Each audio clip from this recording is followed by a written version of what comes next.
ating pong babasagin ay mula sa aklat ng Philippians, chapter 2, verses 14 to 16. Sabi po ng English Bible, "Do all things without complaining and disputing, that you may become blameless and harmless, children of God without fault in the midst of a crooked and perverse generation, among whom you shine as lights in the world, holding fast the word of life, so that I may rejoice in the day of Christ, that I have not run in vain or labored in vain." Gawin niyo ang lahat ng bagay na walang pagputol at pagtatalo, upang kayo'y maging ulirang anak ng Diyos, matuwid at walang kapintasan, sa gitna ng mga taong mapanlilang at mga masasama. Sa gayon, magsisilbi kayong ilaw sa kanila, tulad ng bituing maningning, nagniningning sa kalangitan, habang pinapalitan niyo sa kanila ang mensahe na nagbibigay buhay. Sa gayon, sa araw ng pagdating ni Kristo, ay may pagmamalaki kong hindi nawalan ng kabuluhan ang aking mga pagpapadalsin. Brothers and sisters, ito po ang mga salita ng Panginoon. Palapakan natin ang Diyos. Bago tayo maupo, tayo muna ay aawit ng awiting Ang Pamilya Muna.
Praise the Lord. Kapag na tayo mga kapatid, sumaksyon po tayong lahat.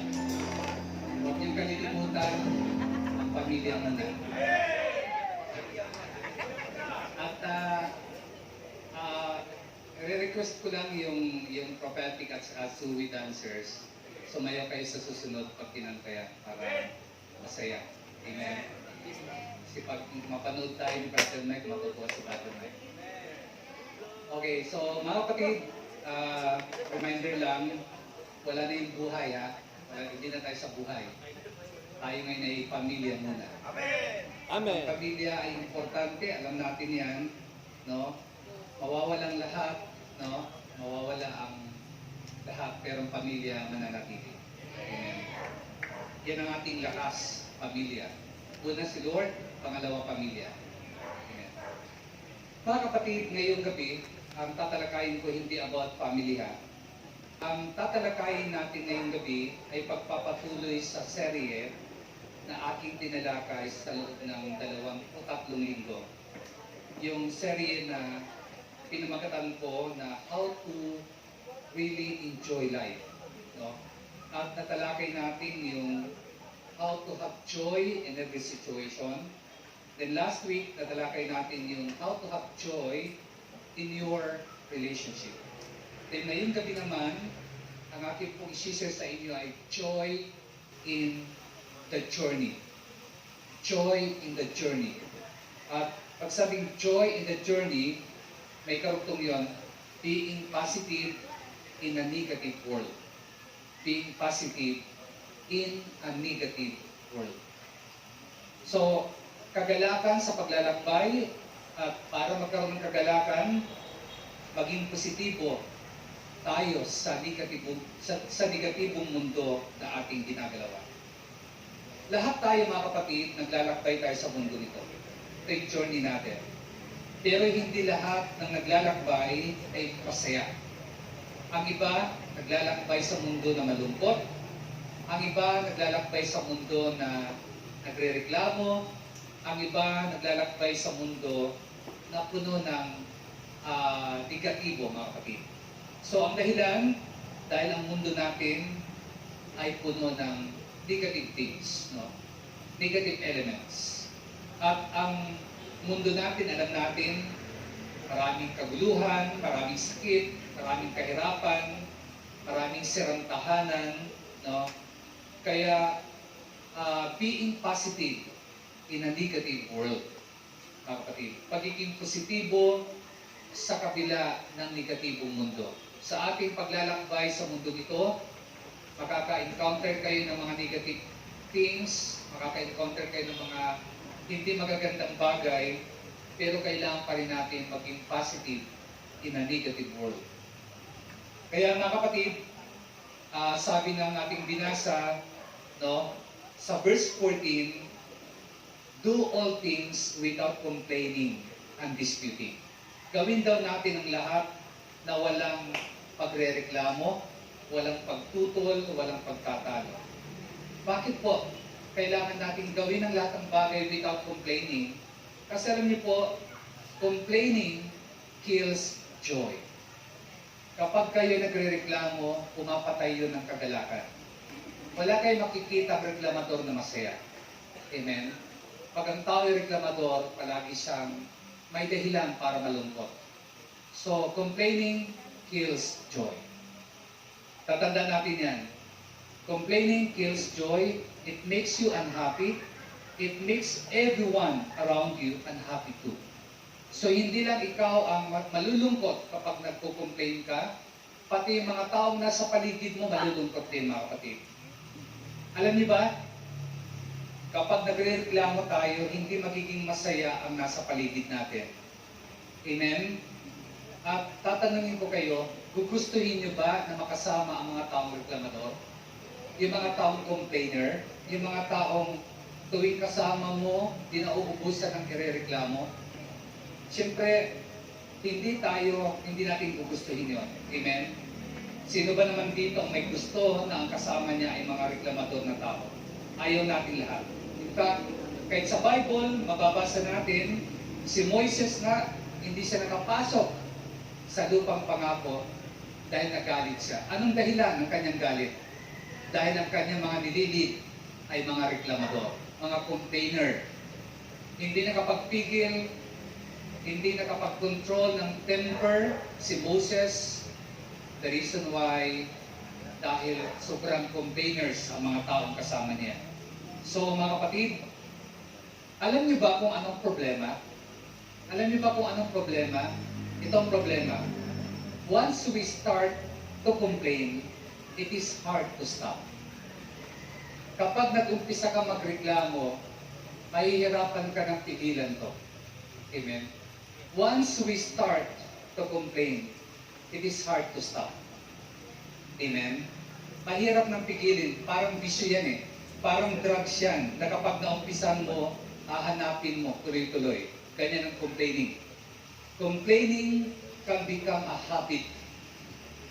Nagiging habit, nakakasanayan ang pagrereklamo.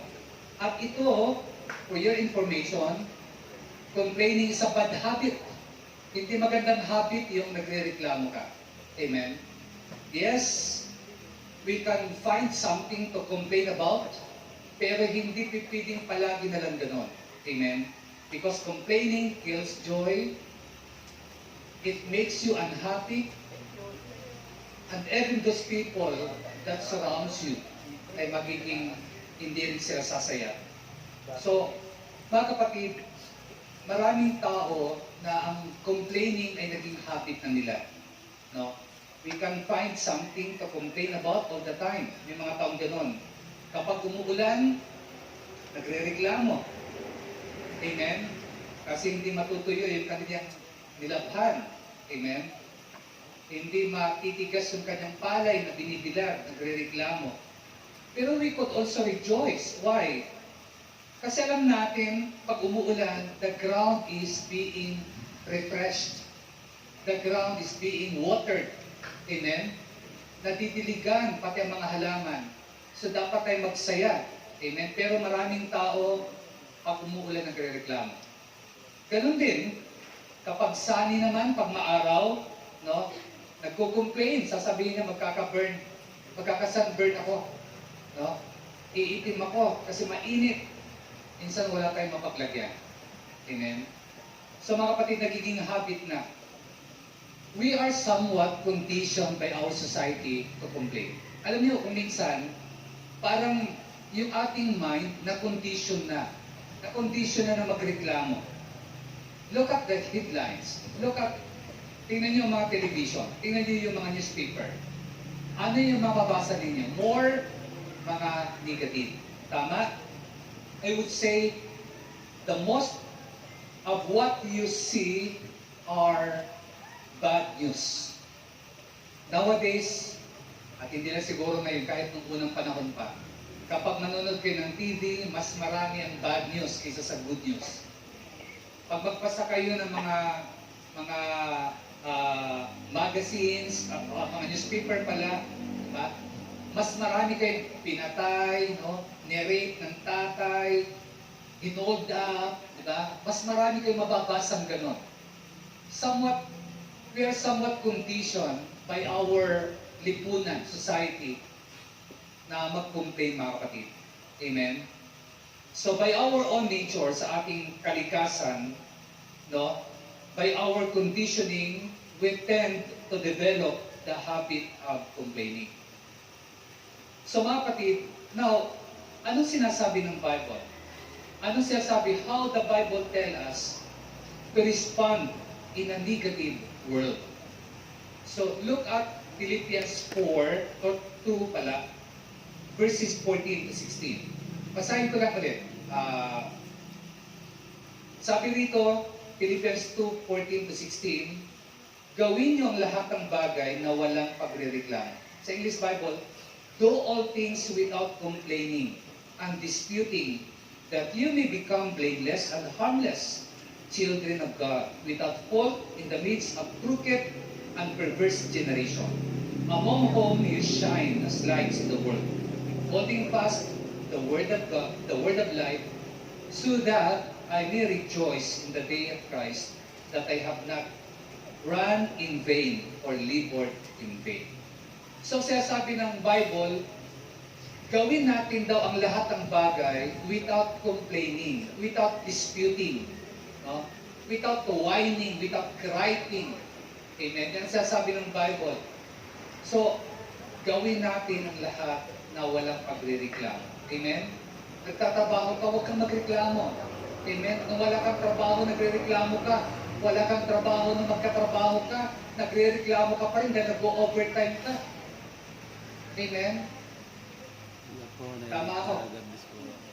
Nung wala kang sasakyan, nagrereklamo ka. Nung magkaroon ka ng sasakyan, nagrereklamo ka sa traffic. Nagrereklamo ka sa taas ng gasolina. Amen? Nung wala kang anak, nagrereklamo kang walang anak. Buti pag iba may anak, nung magkaanak ka, nagrereklamo ka. Dahil magastos, magpaaral. Amen? Mga kapatid, anong sabi ng Bible? Ulitin ko, verse 14. Do all things without complaining, without griping, without whining. Amen? Yan sabi ng Bible, mga kapatid. Alam niyo, naalala ko, mayroong isang kwento tungkol sa isang donkey at complaining wife. Alam niyo yung donkey, yung parang maliit na kabayo, ang tawag niya sa Tagalog, asno. Donkey.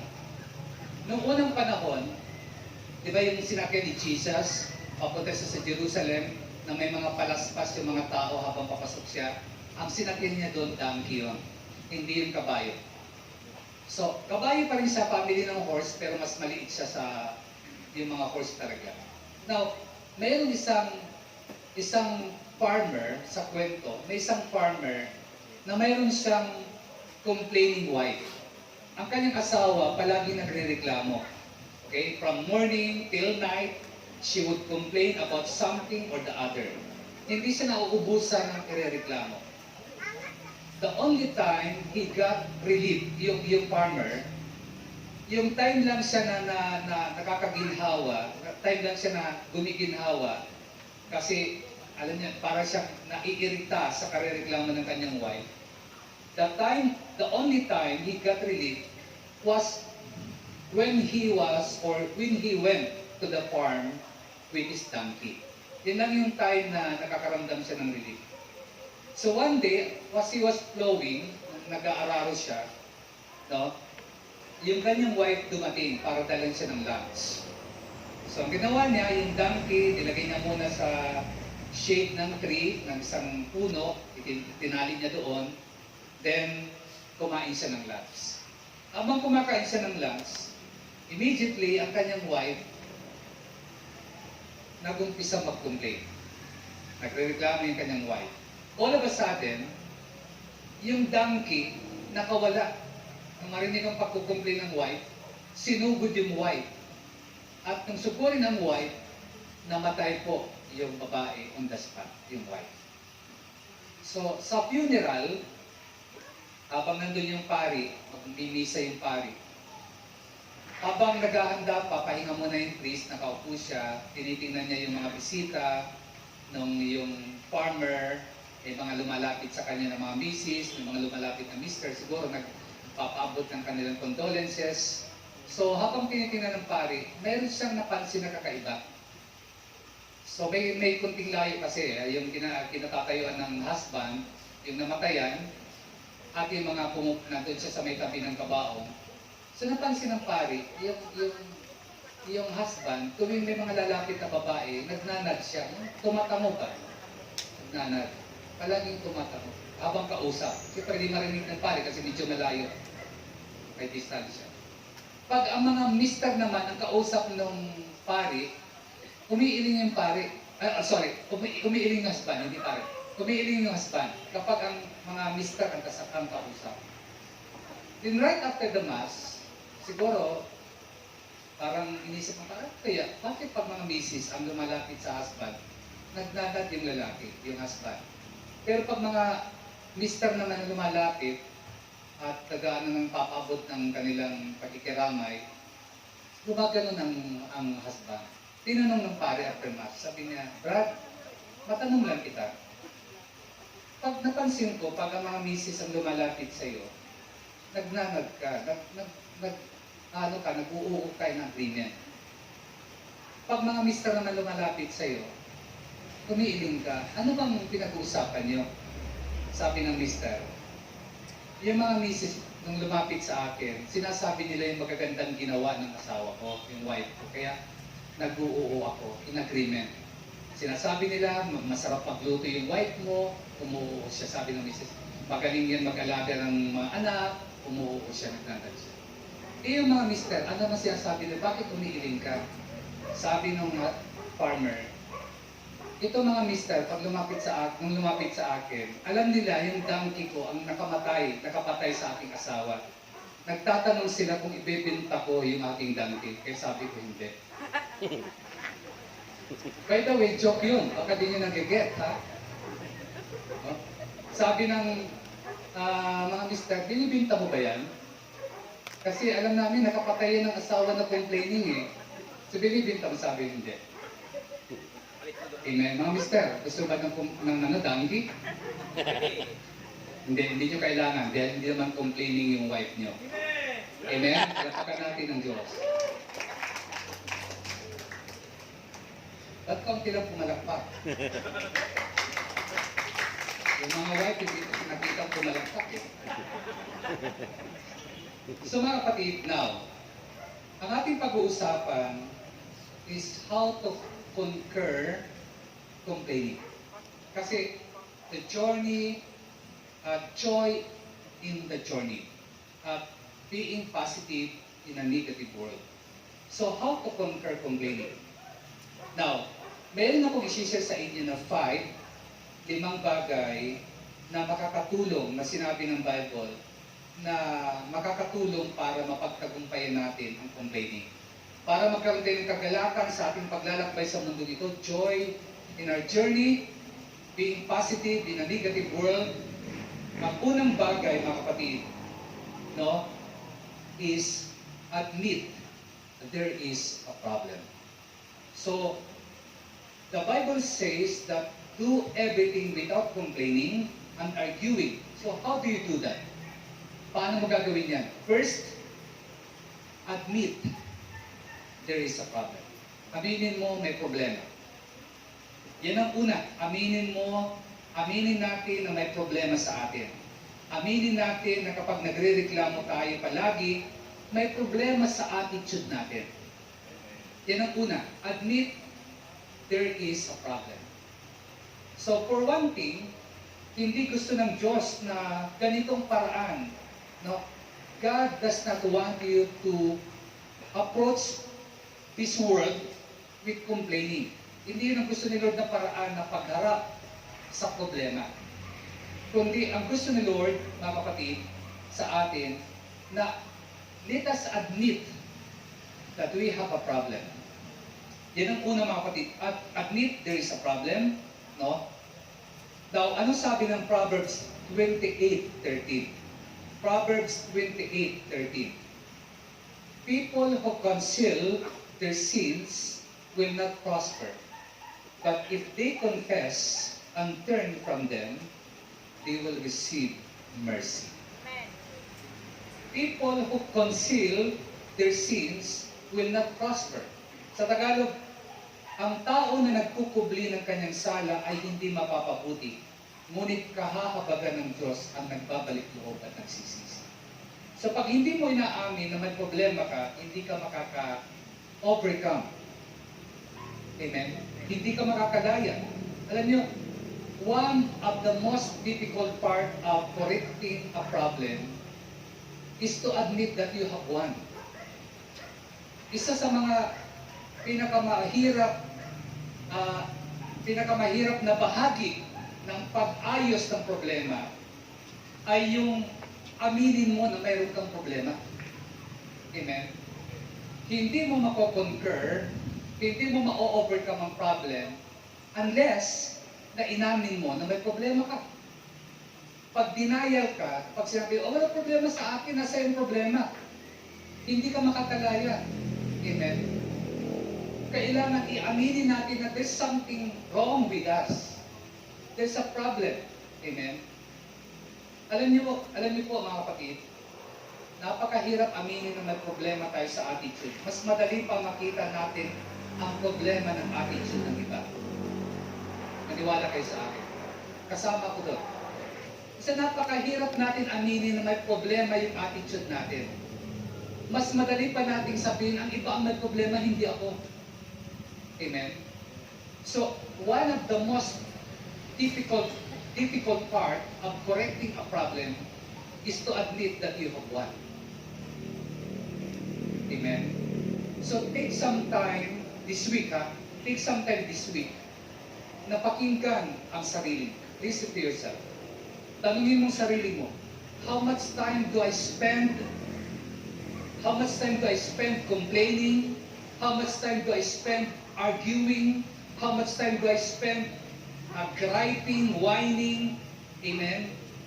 Saying life is a mess, life is rotten, life is in the pit. How much time do you spend saying those things? Maraming tao na ang daming panahon nating pinubuhos sa in-spend natin yung ating oras sa mga reklamo. In-spend natin ang ating oras sa buhay nito walang kwenta, ang hirap ng buhay, diba?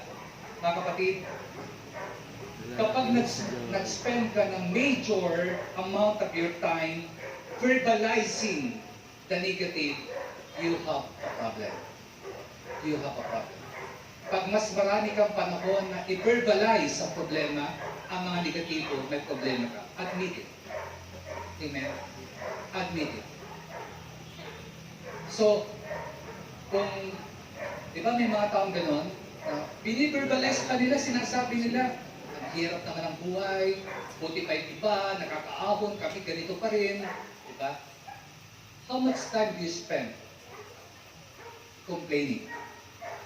So, sa verse sa ating binasa mula sa Proverbs 28, it gives us 2 steps on the way to correct the problem.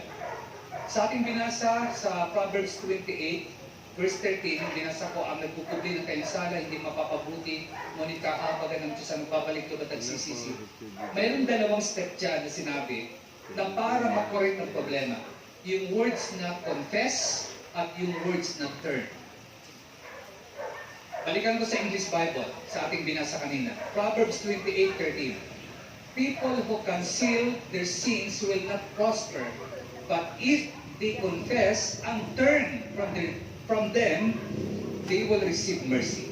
So ang dalawang word, yung word na confess at yung word na turn.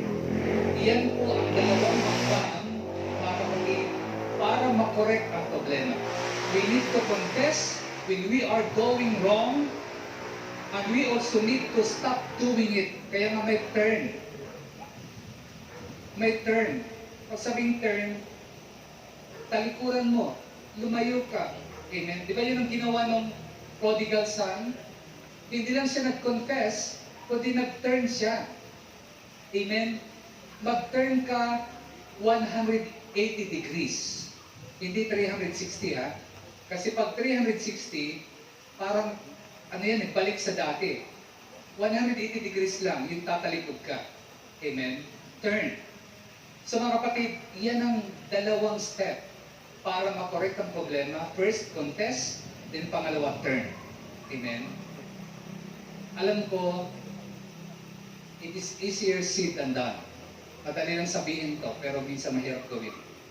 But the first step to solving a problem is to admit that you have one. Tatandaan natin yan. Amen?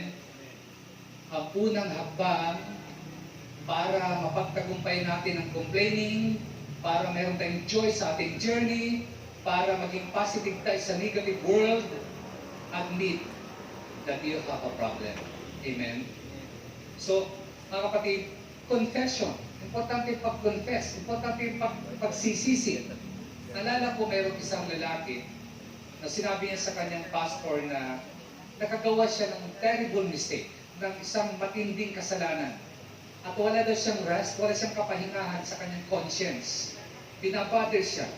Then the pastor asked him, tinanong siya, have you confessed? Have you confessed it to the Lord?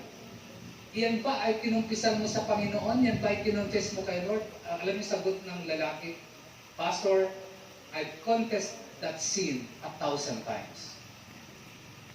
Kinuntis ko yan kay Lord, 1,000 beses na.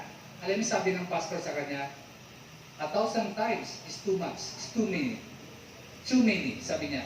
You should confess it once and praise God 1,000 times for His forgiveness.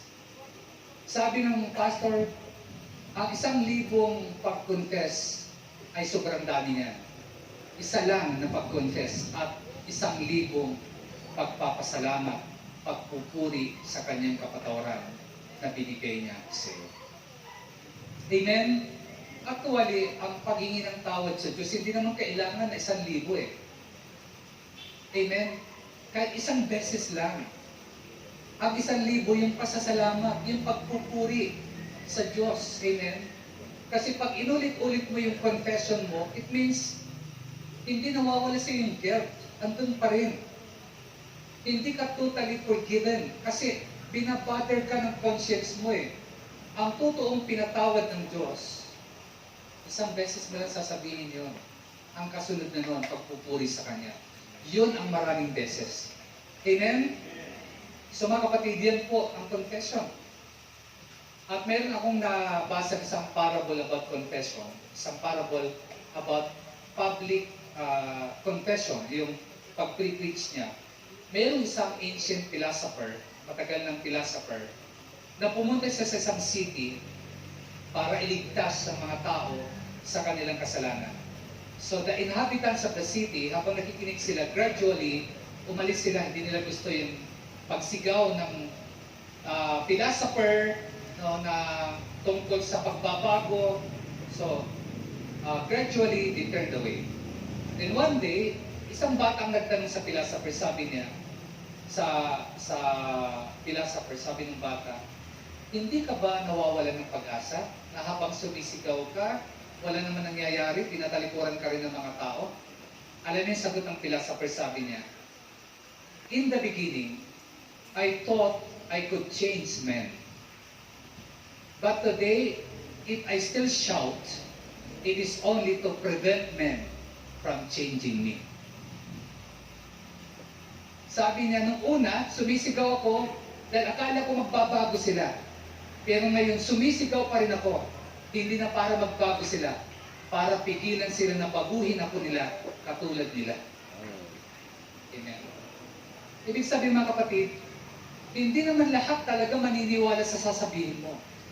Pag nagpro-proclaim ka ng kabutihan ng Diyos, pag nagpro-proklama ka ng pananampalataya mo, hindi lahat maniniwala sa iyo.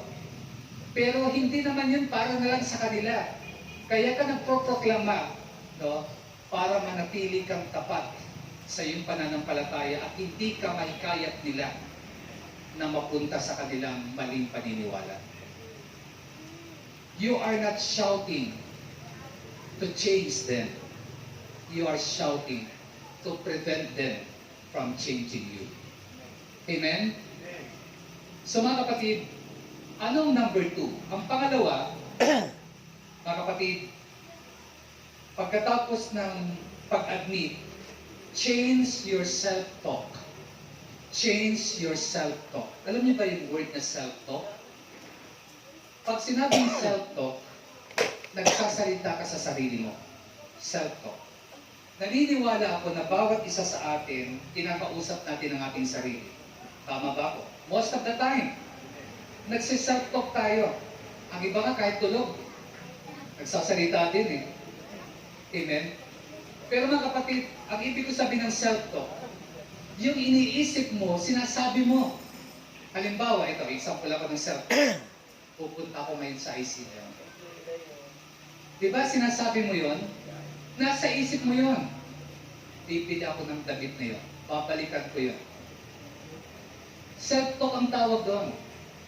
Mamamalingki ako. Mag-grocery ako. Habang nasa bahay ka, ito ang susok kong damit. Pupuntahan ko siya. Ang tawag doon self-talk. Nakukuha niyo ako? Change your self-talk. Maniwala kayo sa akin. Ginagawa natin yan lahat most of the time. Kapag mayroon tayong iniisip, nagsasalita tayo sa ating sarili. Amen? That is self-talk. What you are thinking in your mind, what you are saying to yourself, what you are meditating on, that is your self-talk. And be very careful of your self-talk. Bakit mga kapatid? Kasi pipili tayong matangay sa negative na self-talk. Pili tayong maging negatibo sa ating sinasabi sa ating sarili. For example, papasok ka sa trabaho mo, nako, makakasalubong ko na naman yung boss ko masulit. Nako, pasok ka na naman, marami na namang project ito. Amen? Ako, yung pupuntahan ko, lahat sila galit sa akin. Amen? Be very careful sa iyong self-talk. Amen? Kasi pag ganun ang sinasabi mo, magkakaroon ka ng pity party. You are having a pity party. Alam mo yung pity party? Yung bang gusto mong kaawaan ka, gusto mong maraming maaawa sa iyo, maaawa ka sa sarili mo. Amen? Dahil ang tingin mo sa iyong sarili, miserable ang buhay mo. Dahil nagsiself-talk ka ng negative. Amen? Change your self-talk. Baguhin mo yung sinasabi mo sa sarili mo. Huwag mong sabihin, kawawa naman ako, pangit ako, walang may gusto sa akin, hanggang ganito na lang ako. Amen? Huwag ganun. Hindi na kami uunlad, baon na kami sa utang, wala nang pag-asa ito. Self-talk yun eh. Change your self-talk. Baguhin mo yung sinasabi mo sa iyong sarili. Amen? You are centering in on the negative kapag nagsiself-talk ka ng mga negatibo. Anong dapat gawin? Stop having a pity party. Change your way of thinking. Start thinking of the grace and goodness of God. Isipin mo, mahal ka ng Diyos. Isipin mo, pinatawad ka ng Diyos. Isipin mo, special ka sa paningin ng Diyos. Amen!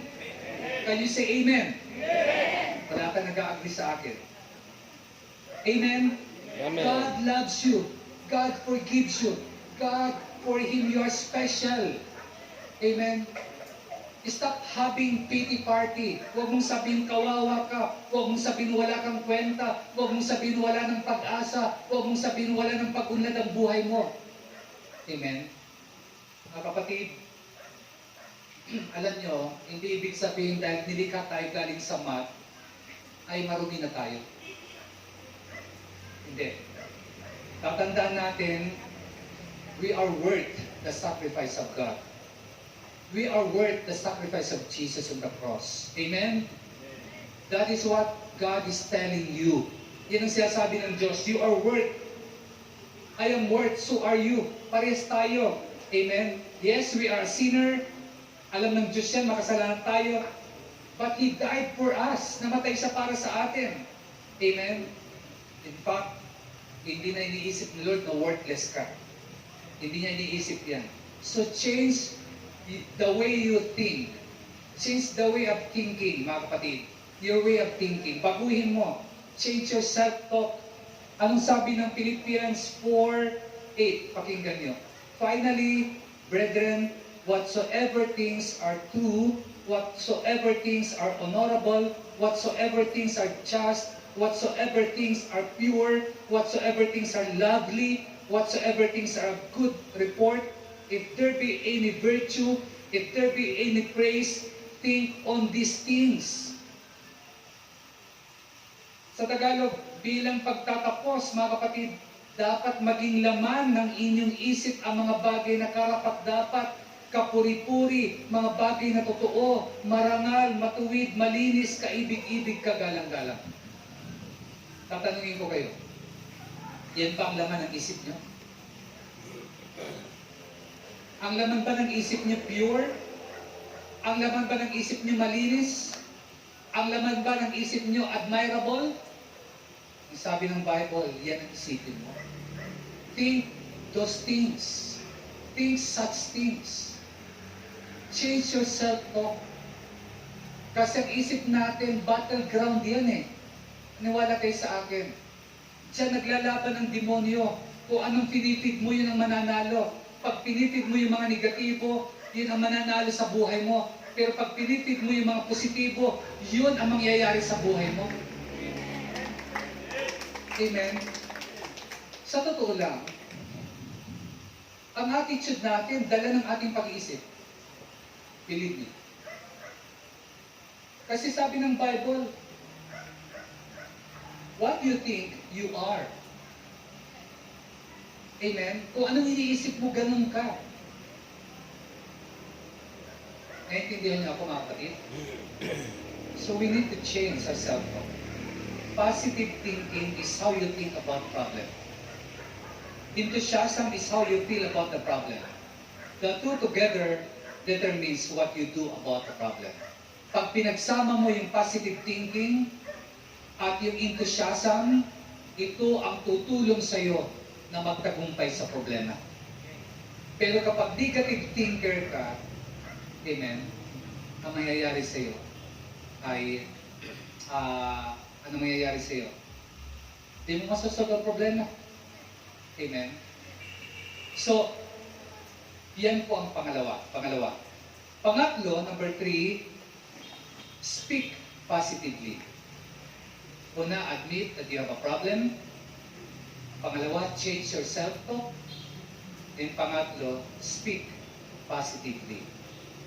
Ang sasabihin mo dapat positibo, hindi negatibo.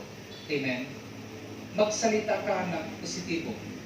Not only should you think positive thoughts, you should also speak positive words. Kasi alam niyo po, ito yung nag-lift up sa tao. Lift people up. Don't tear them down. Alam niyo ba, ang nakakapag-lift up ng tao, yung mga positive words. Ang nakakapag-tear down sa isang tao, ay yung mga negative words. Naniniwala kayo? Pag nakarinig kayo ng mga negative words, di ba, bumabagsak ang tao. Pag kayo nagsasabi ng mga negatibo against somebody, bumabagsak yung taong yun. Pero pag positive words ang sinasabi mo sa tao, nakaka-lift up sa kanila yon, nakaka-encourage sa kanila yon. Amen? So mga kapatid, tanda natin, lift people up, don't tear them down. Complaining is a habit, it's a bad habit. At alam niyo po, ang habits are only broken by replacing them with something else. Masisira ang isang bad habit kapag pinalitan mo ito ng isang bagay. Amen. Halimbawa, may mga tao, habit nila yung magmura, yung cursing. Di ba may mga tao mahilig mag-curse? May mga taong ganon. Yung bawat salita may kasamang mura. Amen. Paano mag-break? Paano mag-break ang bad habit na yon? By replacing something. Palitan mo. Ang pagmumura, palitan mo ng pagpupuri. Kapag nagpupuri ka palagi, nawawasak yung habit ng complaining. Nawawasak yung habit ng cursing. Sanayin mo yung sarili mo. Imbis na magreklamo ka, kumanta ka na lang sa Panginoon. Imbis na mag-complain ka sa nangyayari sa buhay mo, umatin ka na lang sa gawain ng Diyos, sumayaw ka sa harapan ng Diyos. Amen? Yan pong totoo mga kapatid. Amen? Habits are only broken by replacing something new. Palitan mo. Amen? Take out the complaining and replace it with positive speaking. Anong sabi ng Bible? Ephesians 4:29. Huwag kayong gumamit ng masasamang salita. Lagi niyong sikapin ang pangungusap ninyo makakabuti at angkop sa pagkakataon upang pakinabangan ng mga makakarinig. English Bible. No foul language is to come from your mouth, but only what is good for building up someone in need, so that it gives grace to those who hear. Amen? Yan ang sabi ng Bible. So, sa sabi ng Bible, we're going to give an account of every careless words that we speak. Naniniwala ba kayo na tayo mananagot sa lahat ng ating salita na sinabi na hindi maganda? Follow with me. Pakinggan niyo yung sinabi ng Matthew 12:36. Pakinggan niyo. I tell you that on the day of judgment, people will have to account for every careless word they speak. Matthew 12:36. Sa Tagalog, tandaan ninyo sa araw ng paghuhukom, pananagutan ng tao ang bawat walang kabuluhang salitang sinabi niya. Amen? Yan ang sabi ng Matthew 12. Ang iba sa atin, parang kanta lang ang mura. Ang iba sa atin, baliwala lang yung mag-curse sa kanyang kapwa. Magsalita ng hindi maganda. Careless words. Sabi ng Bible, pananagutan mo. Accountable ka sa lahat ng sinabi mo sa araw ng judgment. Amen? I personally believe that we will have to give an account for every word that we have spoken, whether it was careless word or not. Whether it was intentional or not intentional. Mananagot tayo lahat, mga kapatid. Dahil sinabi yan ng Bible. Ulitin ko, Matthew 12:36. Tandaan niyo sa araw ng paghukom, pananagutan ng tao ang bawat walang kabuluhang salitang sinabi niya. Verse 37, pawawalang sala ka o paparusahan batay sa iyong mga salita. So, Paul is saying, don't allow the junk thoughts na manatili sa inyong isipan. Yung mga basura, no? Don't let any junk come out of your mouth, but only yung makakatulong sa tao sa kanilang pangailangan, yung mga magbe-benefit sila. Amen? Di ba? May kasabihan, if you cannot say something good, don't say anything at all. Amen? May wisdom dun eh. Although hindi yung biblical saying, pero tama yun. If you can't say something good, don't say anything at all. Kung wala ka masasabing maganda, huwag ka na magsalita. Amen? More talk, more mistake. Less talk, less mistake. No talk, no mistake. Amen? Proverbs 18:21. Ito, importanteng verse ko. Makinig kayo. Kaya sinasabi ko, speak positive words. Proverbs 18:21. Una ko itong narinig kay Brother Mike. Sabi dito, the tongue has the power of life and death, and those who love it will eat its fruit. Ang buhay at kamatayan ay sa dila na kasalalay. Makikinabang ng bunga nito, ang dito ay nagmamahal. Napakinggan nyo? Life and death is on the tip of your tongue. Buhay at kamatayan na sa dulo ng dila mo. Amen? Akala natin, okay lang yung magsalita ng negatibo. Hindi mo alam yung sinasabi mo, may kapangyarihan yun. Kung anong sinasabi mo, pwedeng mangyari yun sa'yo. Kaya huwag mong sasabihin, mahirap ka. Huwag mong sasabihin, pangit ka. Huwag mong sasabihin, kawawa ka. Huwag mong sasabihin, miserable ka. Huwag mong sasabihin, wala kang pag-asa. Baliktarin mo. Sabihin mo, pinagpala ako. I'm a favored child of God. I am special sa mata ng Diyos. I am an apple of the eye ng Panginoon.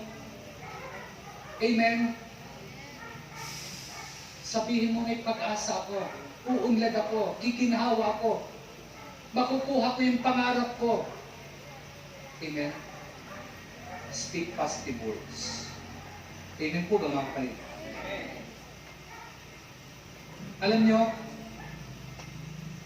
mayroon pong isang Greek philosopher na nag-ask siya sa kanyang servant na mag-provide ng the best dish possible.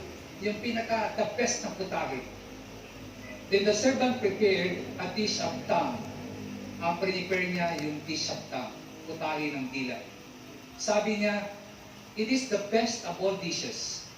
Because with it, we may bless and communicate happiness, dispel sorrow, remove despair, cheer the faint-hearted, inspire the discouraged, and say 100 other things to uplift mankind.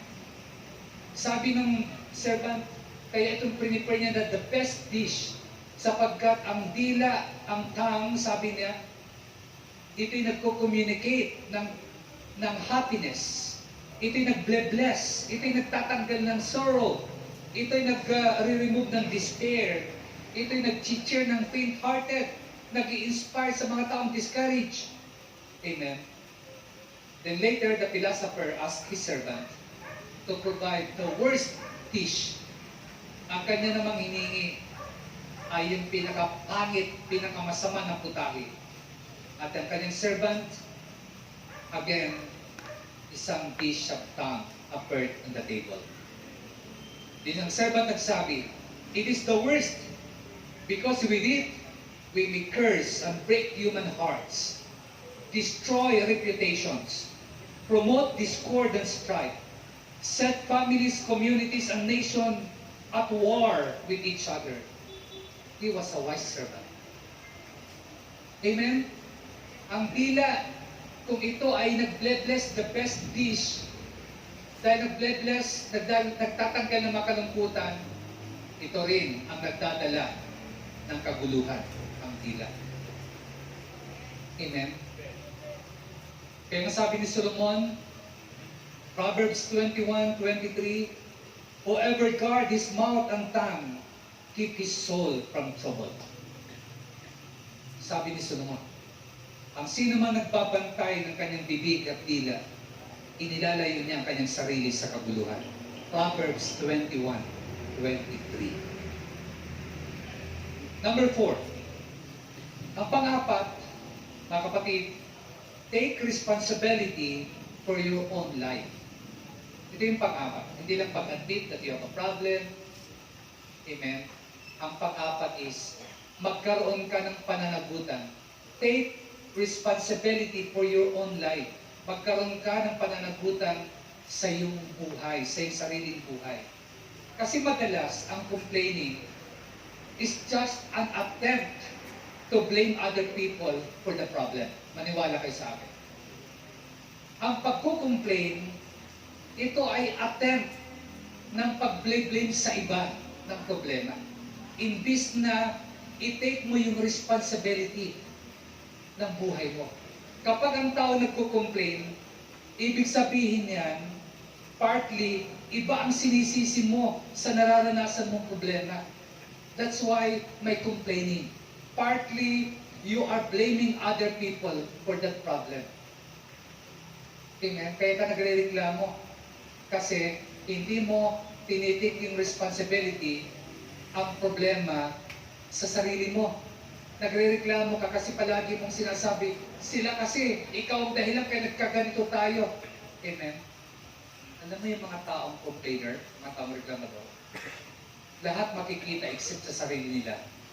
Lahat makikita na may mali except sa sarili nila. Amen? Nakukuha niyo ako? Are you getting me?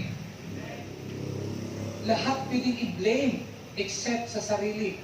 Pati nga Diyos, minsan na-blame pati. Ang mga complainer, pati Diyos, blame. Lord, kung tinulungan mo lang sana ako, hindi ganito ang buhay ko. Kung di sana namatay ang tatay ko, sana maunlad kami ngayon. Pati Diyos, nakasama sa pag-blame. Amen? Mga kapatid, pakinggan nyo to. I need to take responsibility for it. If I have brought the problem on myself, I need to take the responsibility for it. Kung mayroon akong dinalang problema sa sarili ko, dapat hindi ako maghanap ng sisisihin. Dapat marunong ako humawak ng pananagutan. Kung mayroon tayong problema, bago ka magsisi sa iba, dapat tingnan mo muna ang sarili mo. Amen? Bakit nangyayari ito sa akin? Amen? If you have brought the problem on yourself, you need to take responsibility for it. You don't need to complain or blame others for the problems that you got yourself into. Hindi mo kailangan sisihin ang iba. Amen? Kaya nga, kailangan magkaroon tayo ng sariling responsibility. Pananagutan. Amen? Hindi ka na bata, grown up ka na. So, we need to take responsibility. Alam nyo, itong pag-blame sa iba, yung hindi pag-take ng responsibility, actually, ito yung practice goes back a long way to Adam and Eve. Amen? Diba, naalala ninyo, after na si Adam ay kumain ng prutas sa pinagbabawal, anong sinabi niya? Diba? Blinay niya si Eva dahil binigay sa kanya yung butas. Amen? Then blinay niya ang Diyos na binigyan siya ng babae. Amen? It is easy to blame others for our own mistakes. Madaling sisihin ng iba sa ating mga sariling mga pagkakamali. Amen? Proverbs 19:3. Ipinapahamak ng mangmang ang kanyang sarili pagkatapos si Yahweh ang kanyang sinisisi. Ulitin ko. Proverbs 19:3. Ipinapahamak ng mangmang ang kanyang sarili pagkatapos si Yahweh ang kanyang sinisisi. People ruin their lives by their own stupidity. So why does God always get blamed? Sabi ng English Bible. Amen? Si Adam, blinin niya ang Diyos sa mistake na kanya siya naman may gawa. Isang biniblame natin ang Diyos sa ating mistake na ating ginagawa. Tandaan natin, lahat ng ating actions, all of our actions have consequences. Ulitin ko yan. All of our actions have consequences. Lahat ng ating mga ginagawa, mayroon yan palaging consequence. Amen? Kapag trinat mo yung ball, huwag kang magtaka na magpabounce back sa iyo yan. Tama? Kapag binagsak mo yung bola, huwag kang magtataka na magbabounce back yan, tatalbog sa iyo. Kasi binagsak mo. Lahat ng bagay, lahat ng action, whether good or bad, palaging yan may resulta, may consequences. Amen? Alam niyo sinabi ng Galatians 6:7, whatever man sow, he will also reap. Amen? Ano mang tinanim mo, ay iyong aanihin. Di natin madadaya ng Diyos. So when I bring problems into my life, I have no legitimate right to complain about it. Wala akong karapatan na mag-complain dahil ako ang may kagagawa nito. Amen? You are free to do whatever you want in your life. Malaya kang gawin ang gusto mo. Sometimes you make wise choices, sometimes you make stupid choices. But remember, whatever the choices you make, you need to take responsibility for them. Because the consequences will follow. Amen? Dapat maging responsible tayo. Amen? Alam niyo, ito, halimbawa sa mga policy and guidelines, mayroong mga magtatampo sa leader kasi may mga policy na pinababa. Amen? Bakit naman magtatampo ka sa leader? Ikaw mismo ang responsible doon sa choices mo. Mayroon kang choice. Mayroon kang choice sumunod o hindi. Tapos kung di ka susunod, sisisihin mo ang leader. Amen? Lahat ng ating ginagawa, mayroon yung consequences eh. Mayroon ako narinig na artista nagsabi, kung puro na lang sorry, ano pang kwenta ng batas? Amen? Nakukuhan niyo ako? Alam niyo, there are three kinds of people in the world.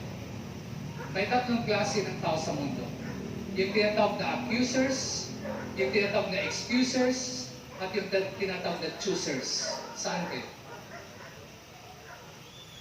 Accusers, excusers, choosers. There are three kinds of people in the world. Ang accusers are always going around saying it's your fault. Ito yung mga accusers. Ikaw may mali. Diba? Ikaw ang may mali. Nung si Adam ay nagkasala, siya ay accuser. Si Adam ang mali. Amen. He blamed his wife. And then he blamed God. He was an accuser. Ang mga excusers naman, yung mga taong may excuse palagi, I am a product of my environment. It is not really my fault. May mga tao, kaya naman ako ganito kasi yung mga magulang ko ganun din eh. Kasi ganitong kinalakihan ko. Hindi na ako masisisi na ganito ako. Ang tawag doon mga excusers. Palaging may excuse. Amen? Bakit? Mangyayari ba sa'yo, nakadepende sa paligid mo? I don't think so. Nasa iyo pa rin yun eh. Amen? Hindi mo piling sabihin, ito kasi yung aking pamilya, ito yung environment na kinalakihan ko, kaya ganito ako, kaya barumbado ako, kasi barumbado yung tatay ko. Kaya sinungaling ako kasi sinungaling yung nanay ko. Ang tawag ng mga taong yan, excusers. Amen? Ang pangatlong tao sa mundo, ito yung mga successful. Ito yung hindi sila mga accusers, hindi sila mga excusers, they are choosers. They accept responsibility for their own decisions. Kapag nag-ani sila sa kanilang tinanim, tinatanggap nila ito and they move ahead. Amen? Tulad ni David, nang nagkamali si David, tinanggap niya yung responsibility. Sabi niya, I have sinned. Tinanggap niya na nakuha ang kanyang kingdom ng kanyang sariling anak na si Absalom. Hindi siya nanisi ng iba. Hindi niya sinisi si Bathsheba. Amen? Diba? Kung tutusin, hindi niya sinisi si Bathsheba. Bakit ka pumayag? Amen? Bakit ka pumayag nung sipingan kita? Mga kapatid, hindi siya tinanggap ni David yung responsibility. Tinanggap niya yung kanyang pananagutan sa nangyari sa kanya. Yan ang mga chooser na tao. Chino-choose nila. Amen? Then last, dito ko magtatapos, panglima. Ang panglima mga kapatid, para ma-conquer natin ang complaining, para magkaroon ng joy sa ating journey, at being positive in a negative world, develop an attitude of gratitude. Develop an attitude of gratitude. Magkaroon ka ng ugali na nagpapasalamat. Amen? Attitude of gratitude. Maging grateful ka. Ano sabi ng 1 Thessalonians 5 verse 18? And everything give thanks, for this is the will of God in Christ Jesus for you. Sa Tagalog, magpasalamat kayo sa Diyos sa lahat ng pagkakataon, sapagkat itong kalooban ng Diyos para sa inyo, sa inyong pakikipag-isa kay Kristo Jesus. Amen? Tingnan niyo sa English Bible. In everything, circle the word everything. Ibig sabihin, sa lahat, ang pagpapasalamat hindi mo lang pinipili. Hindi yung magpapasalamat ka lang pag may sweldo. Kahit yung time na hindi ka nasweldohan, magpasalamat ka pa rin. Hindi yung magpapasalamat ka lang kapag malusog ka. Kahit yung nagkasakit ka, magpasalamat ka pa rin. Hindi ka lang magpapasalamat pag masarap yung ulam, yung lechon. Kahit yan galunggong, kahit yan ginamos, magpasalamat ka pa rin. Dahil sabi ng Bible, in everything, give thanks. Amen? Magpapasalamat ba kayo sa lahat ng pagkakataon? Yun ang sinasabi ng Bible. Ang iba, tagal-tagal naman ni Sir Makto. Amen? Magpasalamat tayo sa lahat ng pagkakataon. Amen? In everything. Sinasabi ng Diyos, gusto ko, I want you to be thankful in everything, in all situation, in all circumstances. Give thanks. Amen? Tumayo tayo lahat mga kapatid. Brothers and sisters,